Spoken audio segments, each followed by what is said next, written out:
Welcome back to another episode of Behind the Unicorn, my podcast talking about what nonprofits really do and what they really should do. I'm Emily Davis. It's really great to have you here. Today, I'm continuing the conversation about strategic planning. And so, in the last episode, sort of part one, I talked about an overview of strategic planning. And again, it's my sort of world according to Emily approach to strategic planning, and talked about a bit of the proposal and contracting process as a way to help nonprofits understand and calibrate expectations. The biggest thing that a few big things that I mentioned were around knowing that strategic planning for nonprofits is a function of governance, that it is a process even more than it's a document, and to remember that it takes time and resources to develop a robust 3 to 5 year strategy. So that was what I talked about in the last episode. And each of these episodes on strategic planning are meant to build on each other, much like a strategic planning process builds on the step before it. And the next step I'm going to talk about is what I call the discovery phase. And this discovery phase can range anywhere from 3 to 5 months. 3 is ideal, but that very much relies on the nonprofit I'm working with to get me the information I need in a complete way and in a really timely fashion. And so when I do the proposal and the scope of work and the contracting process, I outline everything that happens during the discovery process as much as I possibly can. And when the contract is signed, I send a kickoff email to my primary contact or contacts. Ideally, those primary contacts are the chief executive and either the board chair, the governance committee chair, which should be your vice chair, if you have one, a board, or that could be board development. Some organizations, their board will have a strategic planning like committee or task force. So whoever's heading that. So those are typically some ideas for the additional person to the chief executive as my primary contacts.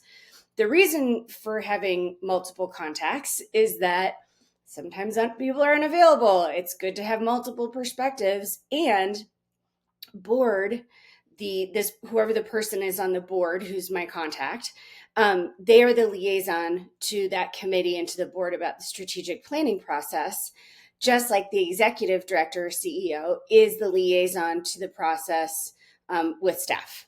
So it's really important that there's equal investment in the process. And so in that kickoff email, I reiterate the qualities of a good consulting partnership that I've outlined in the scope of work.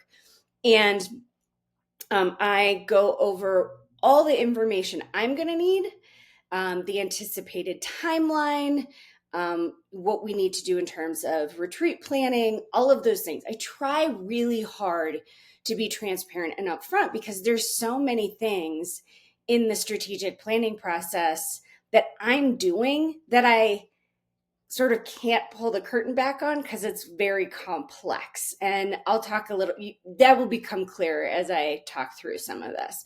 And one of the biggest things to know about strategic planning, in my opinion, is that, as part of this idea of strategic planning being a process more than a document, it's also, I use what I call a go slow to go fast approach, which is it's going to go slower in the beginning of the strategic planning work. It's going to go slower, and it's going to feel slower for the client. It's not slow for me. Slower for the client While I collect information, I collect data, and then I put it all together so that when we meet for the retreat, we're really focused in our conversations. And that allows us to go faster towards the end, where it's like, okay, we've done all the data collection, we've had the retreat, which honestly is another data point. I'm sharing information, but I'm also gathering information. And then I write the plan. So it's a very comprehensive in that way, but it's going to feel slow. Like, why don't we have the plan right away? And I had a client maybe a year or two ago. I was a for-profit client, and the CEO was like, I just don't get it. I don't get it. And I just had to keep saying, I know this is hard because you don't really know me, but trust the process. Like, I've outlined it as much as I can. We're on track. Things are going great. You know, just trying to be reassuring and to say, like, we're doing everything we said we're going to do. And by the end of it, and she was very skeptical, which I totally understand, but it's tough because I'm like, no, this is going to work, but you have to trust me. And then by the end of it, she was, her head like exploded. She was like, this is the best thing that's ever happened. She was so excited. And then she switched from that for-profit company back to a nonprofit she'd worked for many years prior. And she was the CEO. And she was like, the first thing I'm doing is hiring you to come in and do the strategic plan. And she had full confidence because she'd been through the process, right? She was like, I get it now. I totally see it. But you can't kind of see the whole thing and how the pieces fit together until the end. Unfortunately, it's just, you have to go through it. You can't, there's no shortcuts. But on her board, she had a board member who, lovely woman, but, and this happens, and no offense to attorneys, because I think attorneys are great, but this was an attorney who was like, this isn't going to work. Just so sure, this isn't going to work. This is awful. And I got on the phone to do her input call, and she was a little combative. And that happens. And for me, I just go, okay, well, I'm probably not going to win this one. I've shared everything I can. I just do the best I can with the information I have. And she and I ended up touching base again. And she was like, I'm going to be open to this process. And by the end, she was like, this is amazing. So again, it's one of those things that it's like, it's so hard to ask people, from my perspective, it's so hard for me to ask people to trust me who don't know me or don't have experience with me or have done other strategic plans a different way. And maybe they liked it or maybe they didn't. So I'm going to talk a little bit more about the discovery process. Full disclosure, my four-legged assistants, Stella and Lucy, are with me today in the background. So if you hear them, they live here too in my life. They're both about 7, and they're rescue dogs who I adopted as a bonded pair, and they are awesome dogs. But sometimes they're dogs and they're distracting. So if you hear or see them, just know they're part of this whole thing. I do this work so I can feed and take care of these girls. Okay, so enough about the assistants. Let's talk more about the discovery process and what that actually looks like in my world. So a few things. This is really the part of strategic planning that is the stakeholder informed part of the process.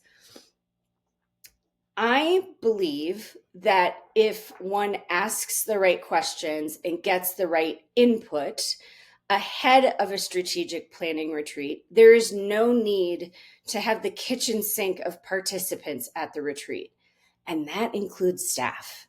In my humble opinion, it really should be the board and the chief executive officer.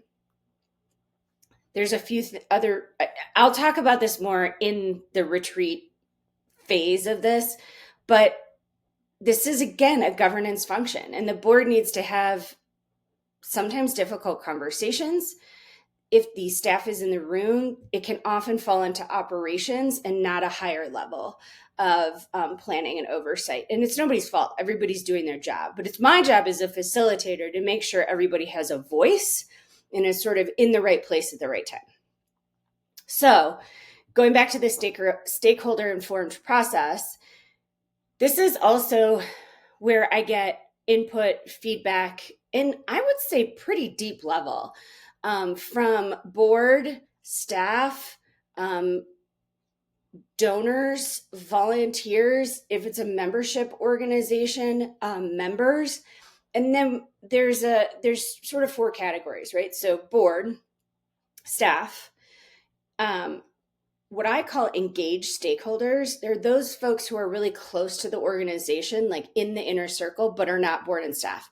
So maybe it's past staff members, past board members, major donors, people who, again, are close to the organization, but don't fit in those other categories. And then the 4th is community or membership. So for example, right now I'm doing a strategic plan with an organization that's a membership association. So instead of doing a community feedback survey, I use the membership satisfaction survey. Also, sometimes with organizations, depending on the scenario, I'll also will do a donor satisfaction survey. If one's never been done, it's something critical is going on, that it would be really helpful. So I also do, those are the sort of 4 categories. And then I do surveys, input calls. So surveys, I'll talk more about. Input calls are a complement to those surveys. And I don't do input calls with everybody. And I'll explain that more. I do a document audit. I ask to review all kinds of governance documents, evaluation documents. Think about like a CEO evaluation or program evaluation. If you've done a board self-assessment in the past strategic plans, financial reports are really important. And that includes, balance sheets, P&L reports, cash flow, budget to actuals. I review bylaws. Let me tell you what, I am weird. I love reviewing bylaws. I find it so satisfying. I love to edit things. And so I think bylaws are like a perfect place to edit. What I'll say about bylaws, and this is a whole nother podcast, but bylaws are so interesting because a lot of times nonprofits use bylaws as like their process and procedures document almost for board members. Like, for example, you don't put all of your full board job description in your bylaws. You reference legally what you need, and then you have standalone job descriptions that are much more extensive and clear on expectations. Bylaws are meant to be your legal backbone, foundation, so that you have all of these other documents, job descriptions, processes, policies, procedures that are standalone and complement the bylaws. So for me, when I go in and review bylaws, and let me tell you what, a lot of times I'm reviewing bylaws, and again, no offense to attorneys, that attorneys have written up, and there's so much information that the attorney or attorneys have put in the bylaws that do not need to be there. So a lot of times I'm taking stuff out and saying, nope, this doesn't go here. This goes in a separate document. Or like, you need to have an indemnification clause. You need to have something about conflict of interest, but that should be in a separate document in more detail. Sunshine laws in various states, which has to do with how guests and open meetings and things. Sometimes those need to be included based on your state. So I look at bylaws as a really great example of how to combine sort of the insurance you need, right? The legal foundation you need, checking those boxes, and showing how to structure some of the policies, procedures, descriptions, things like that you need separate from the bylaws. When I see bylaws and I haven't even opened the document to read anything and it says there are 15 pages, I'm like, oh, I'm going to be doing a ton of cutting. And so I make recommendations on those. And speaking of which, I also review anything that has to do with, I mentioned this with governance documents, but anything that has to do with board development, recruitment, orientation, job descriptions, exiting board members, how folks are recognizing board members who are leaving. I love to review policies. I know, it's weird. And I really look at governance policies, although, sort of programmatic or organizational policies are certainly something I look at. I look at organizational charts, committees, committee structures, committee descriptions. All of that stuff is fantastic for me because it gives me deep insight into how the organization runs. And even when people don't have those documents, like let's say they don't have a CEO assessment policy. Okay, that tells me, or they haven't done a CEO assessment, not even the policy part, they just haven't done one. That gives me information about something they might need to focus on in their plan or something that I need to mention in the retreat and in the situational analysis report, right? So sometimes not having information is just as good of information as having it because those gaps show me where I can provide support and guidance. So the document audit, what I do is I review all of those documents, and which takes a lot more time because you want to be thorough and thoughtful. And I will provide a summary on those documents, but sometimes if I can, depending on the situation, I'll provide actual recommended changes if I can. Again, sometimes bylaws are a good example of where that happens. Otherwise, I'll just do bullet points of recommendations in the situational analysis report. So far, that document audit, again, starts to give me a clear picture of the internal workings of an organization. Sometimes I will do an environmental scan. And what that looks like is I am comparing, let's say it's a domestic violence organization. I will just do a comparison. I'll pull all the 990s for, say, all the domestic violence organizations in the state, or in the city, or in the region, or in the country if it's a national organization, and do sort of a comparison with the 990s about, budget, board members, services, all different kinds of things. So people can kind of see with that data where they lie on that spectrum. It's not comprehensive. It could be more, it could be more comprehensive, but it's better than nothing. We have a mic problem. Stand by while I fix my mic. Sometimes I'm a little expressive with my hands, and there's casualties. And in this case, it was the mic. Okay. So the environmental scan, we just keeping it real up in here. The environmental scan is sometimes something I provide as well. Not everybody needs it. It's not always necessary. So I don't always offer it in my scope of work, but sometimes it makes a lot of sense. And then I'll do a life cycle assessment, and I'll do an organizational life cycle assessment and a board life cycle assessment.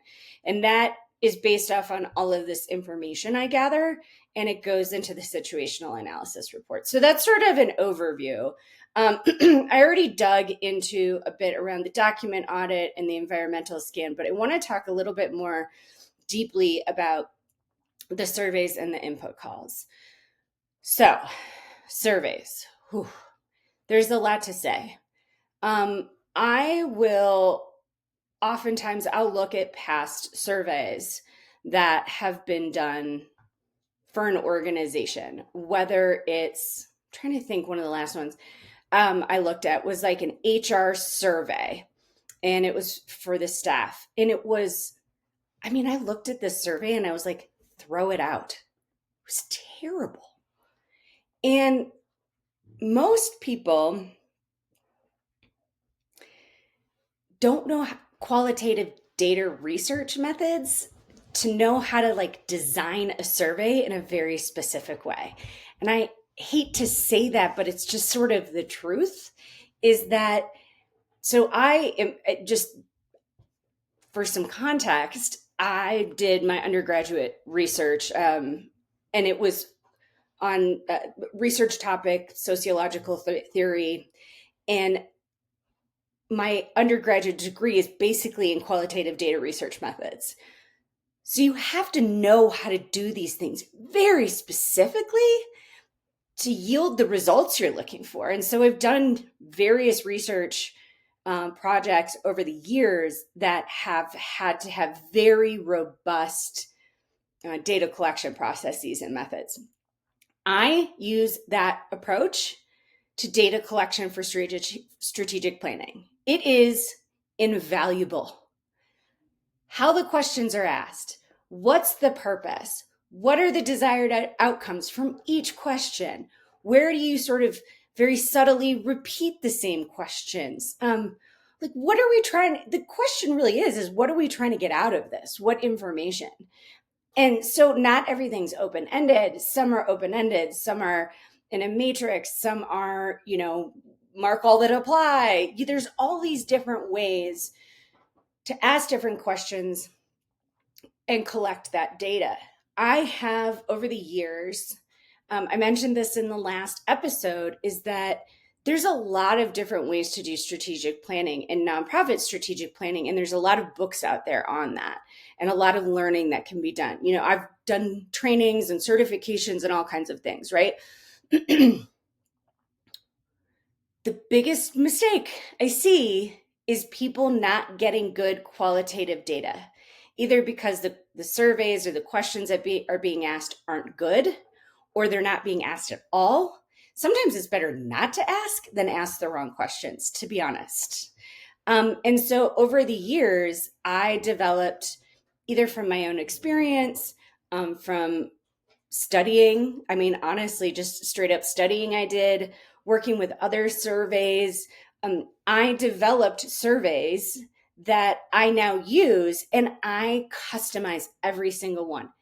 It is not a cut and paste scenario. I don't use the exact, there are elements that absolutely overlap, but like I said earlier, every organization is unique. It's not a one size fits all approach. So the board self-assessment, for example, is something that I've designed over many years in board governance work. I was a senior governance associate or consultant. I don't know what the title is or was when I left, with BoardSource. And so I actually would provide reports and recommendations and trainings based on an organization's board self-assessment, right? So I had a lot of experience with that to add to what I was already doing.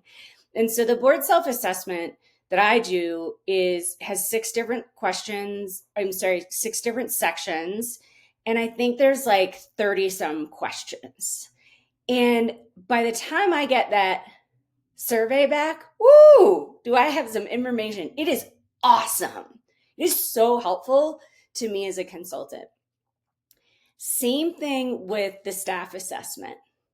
Now, what I should say about the staff and board assessments is because the executive director functions both in a governance capacity and an operational capacity, I have them complete both.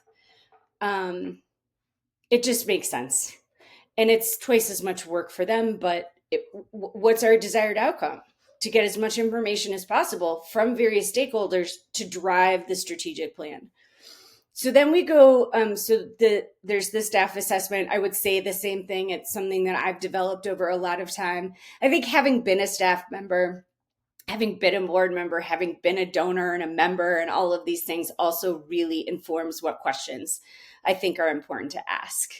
The engaged stakeholder survey is not as long as the board self-assessment and staff assessment, which makes sense. I mean, they may be in the inner circle, but they're not the ones running the organization every day. So that gives me more of a, like, again, the deeper stakeholder experience that can then inform the strategic plan. So let's give an example. Let's say I do, so I send out the engaged stakeholder survey to probably anywhere between 12 and 15 folks. That doesn't mean everybody fills it out. But even if I have 10 people complete it, that's still enough information for me to go off of. In a research setting, would it be statistically significant? Probably not, because we're dealing with a pretty small pool to begin with. But for the purpose of strategic planning, it's very informative. If I've got, 50 or 60% of the respondents bringing up the same issue that they're having with a particular program or a donor experience, I go, okay, well, we got to talk about this, right? This is pretty important. And the board and the staff might not bring it up, but it might come out in different ways. And I can start to see trends and patterns from that, right? And then I go, okay, when I write the situational analysis report, I go, okay, these are some things you need to be aware of, we need to talk about, but it's that basic idea of, like, if you don't ask, you'll never know. And if we don't ask the questions, how do we know that everybody's cool with how things are going? Now, in my experience, more often than not, board and staff, if there is a concern, they're aware of it. But all that does is validate that we're going in the right direction. If there is a hard right turn that we're just like, what is this? And it's a group of stakeholders who are saying this and everybody is surprised and it's a really big deal, then we know that we need to dedicate some time at the retreat to really sussing that out. It's just information that then drives the next step in the process. See, you can start to see how each step builds on itself. So the engaged stakeholder survey is really important. Obviously, it's all really important. Then the next survey is the community survey or membership satisfaction survey. Either one. The only difference is if it's a membership organization, it'll go out to all the members. And if it's a non-membership organization, it goes out broadly to the community. This is usually 10 questions or less, typically. It might be a little bit more if it's a membership satisfaction survey because they're more pointed questions. But the idea is that a broader community at large who's connected to the organization gets input. They get to use their voice to inform what the organization's doing. I typically cap the amount of responses. I used to do 100 and now I do 50. So typically between 50 and 100, because after 50, the pattern is made. I can see the trends. I can see what I need to see to help the organization. And at 100, now we're just seeing the same things over and over again, and it's just taking me more time. So I have to balance the practicality of robust and enough data with the time it takes to analyze that data and to move forward into the next step. Something that's great about these surveys is that everybody has an opportunity to have a voice in some way. No one can say, no one asked me, right?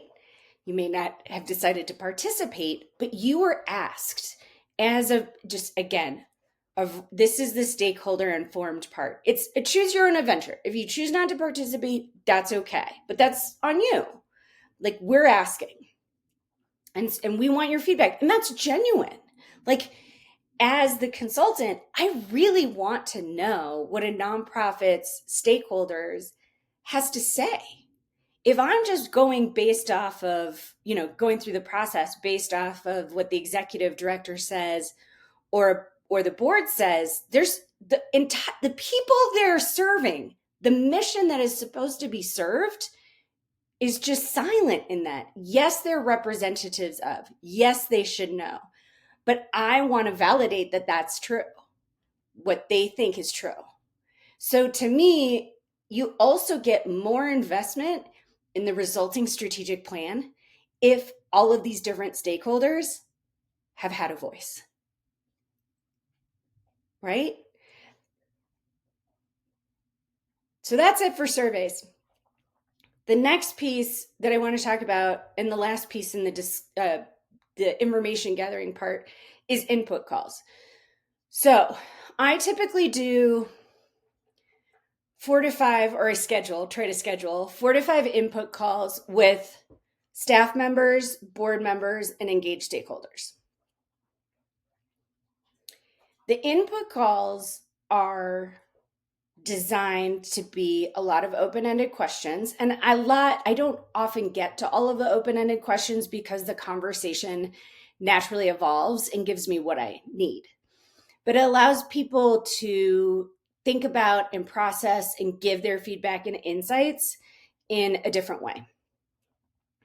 Any more than 5 people from any one of those 3 categories, and I'm just hearing the same thing over and over. Again, it's not a good use of time, and I have to balance time and data.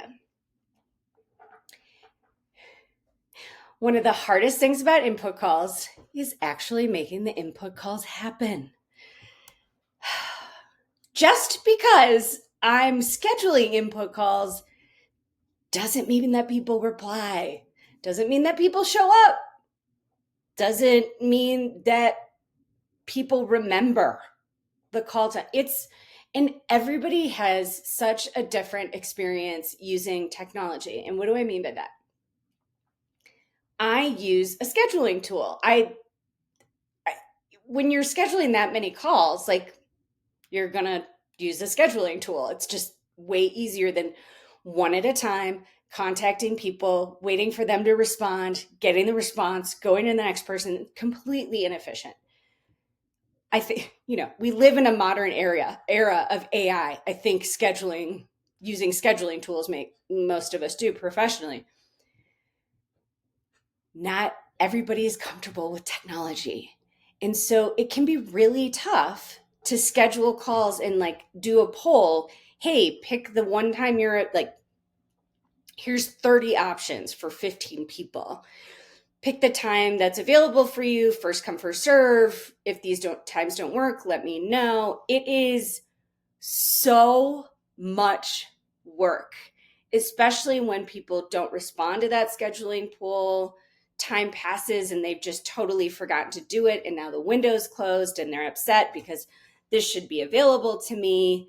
I only have a certain amount of time to work with, right? And that's just the reality of this situation. Or, for me, just this is nitty gritty, but this is life, right?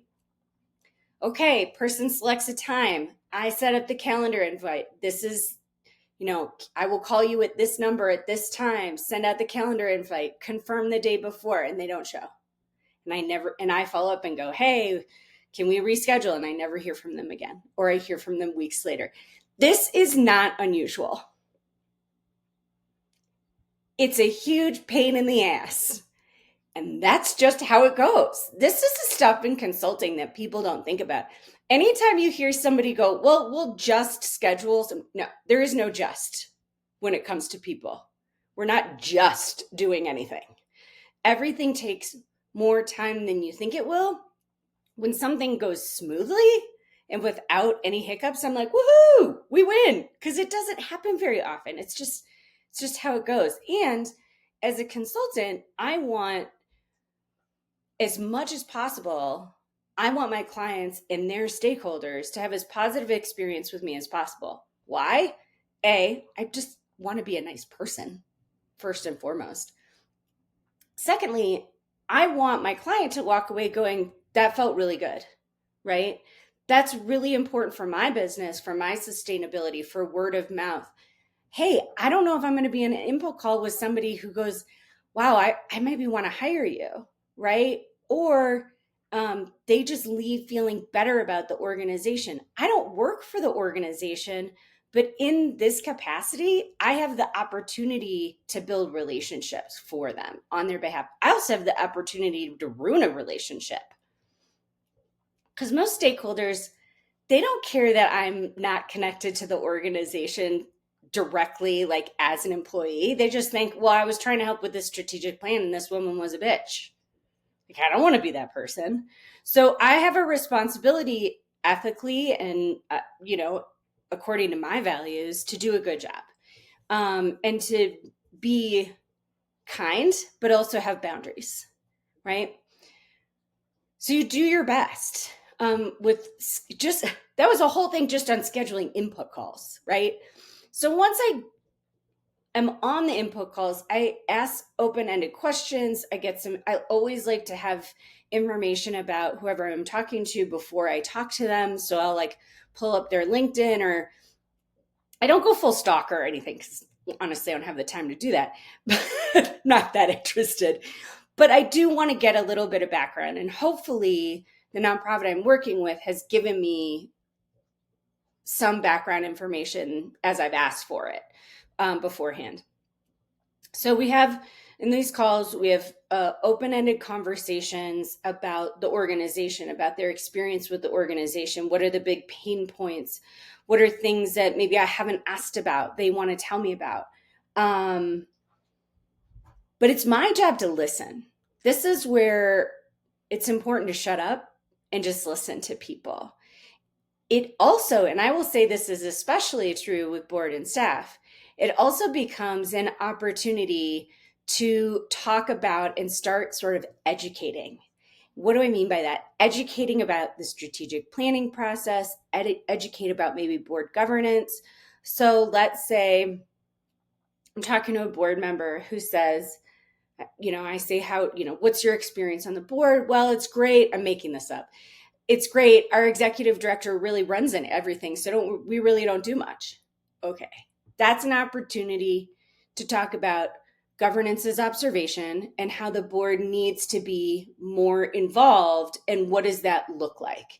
So that when I get into the retreat, I've already sort of planted the seeds for that conversation. So again, these input calls can provide multiple benefits, including it's another opportunity for those individuals to be invested in the strategic planning process and in the organization as a whole, because it also sends the message, hey, we've hired somebody who's going to do comprehensive work because we care about this. Okay. I'm going to talk about how I wrap up the discovery phase. I'm not even done with the discovery phase. This is just, at this point, this is just all the data collection. How I wrap up the discovery phase is by writing what I call a situational analysis report. And that's a fancy phrase for it's a summary report of all the information. So I've gathered all this information. Well, now I have to analyze all of it. I code all the surveys. I look for patterns and trends in the input calls. I've done the document review that I've already talked about. Maybe I've done an environmental scan. All of those things then are summarized into this report, and I use all that data to do that life cycle assessment and the board life cycle assessment. That report is usually 45 to 50 pages. It's big because it's a comprehensive report on all of this data I've collected and my analysis of it. And again, my analysis comes from a very specific research background. I firmly believe that this is how you get a really comprehensive stakeholder-driven strategic plan. I said it in the last episode, I'll say it again. You ask a different consultant, you'll get a different answer. There's people who think we don't need to do all that. That's fine. I think it works much better, but it is a bigger time and financial investment, and it yields more comprehensive results. And frankly, people are more confident in their strategic plan moving forward. So I write up this report, which does not happen quickly, friends. That takes time. And I have my assistant edit it, which also takes time. It takes a hot second because I want to get it right. I actually care about the quality of it. I don't want to be rushed and then it's not quality. And then what happens is then clients go, oh, well, you didn't do a good job. It's like, well, I didn't have the time to do a good job. I can't do that. You got to pick a lane. So the situational analysis report, all of that information, then I can design what I think is going to work for the retreat and the retreat agenda. Wow. It's a lot. That takes the most. You can see, right?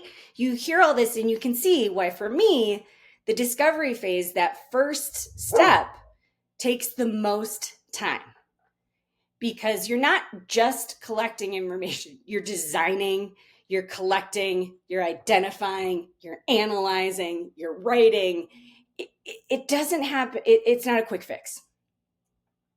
And it's probably, in my consulting work, it's probably one of the things I'm most proud of is this part of the process and how I'd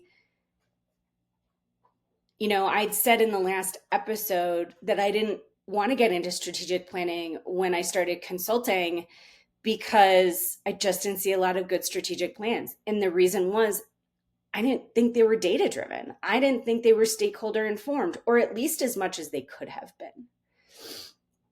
And so I really dug in to designing a process that was more in line with my experience and what works best and my values in terms of providing the best I could to organizations. So I'm in love with my own process. But yeah, I like doing this for folks. It's hard. The other thing I'll say is I try not to do, and you can see why, I try not to do overlapping strategic plans unless it's like right at the end, right? Like if I'm right at the end of a strategic plan, maybe I'll start another one. But like I try, because the data, I don't want to commingle data in my head more than anything else. Like I'm always trying to ask questions about what's an underlying assumption I have when it comes to data collection. Am I distracted by something else? Am I, laser focused on the data that I have? I don't want to confuse things is basically it. So the quality of the work is really important for me to feel confident if I'm not confident in the work, you're not going to be confident in the work. That's for sure. Because people are always usually really skeptical because this is a different process for them. All right. Oh my gosh. Discovery phase. Whew. That was, part 2 in the strategic planning process. I hope you hung in there. Even talking about it, I'm like, dang, that's a lot. And yet I love it and I keep doing it. So the next part I'm going to talk about is the retreat, which is the part we all think about when we hear strategic planning and nonprofits. But I'm going to talk about the retreat, and then I will talk about documenting the plan itself and implementation.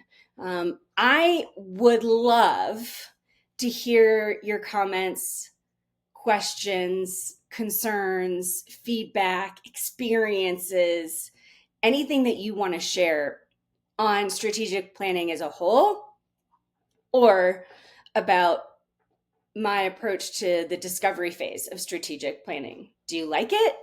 Do you like the idea of it? Can you poke holes in it?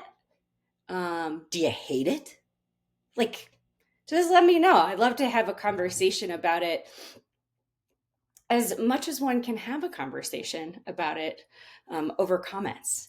So, and hey, listen, if you think there's somebody who might benefit from hearing either this episode or this series of episodes, share it with them. This is the whole reason I'm doing this, is like get this information out of my head and share it with other people and see if it might be of some value. So thanks for being here for this sort of chapter. of the topic on strategic planning. I'm really honored that you're listening and participating. And yeah, I can't wait to talk to you soon. More soon from Behind the Unicorn, Emily Davis. Have a great day.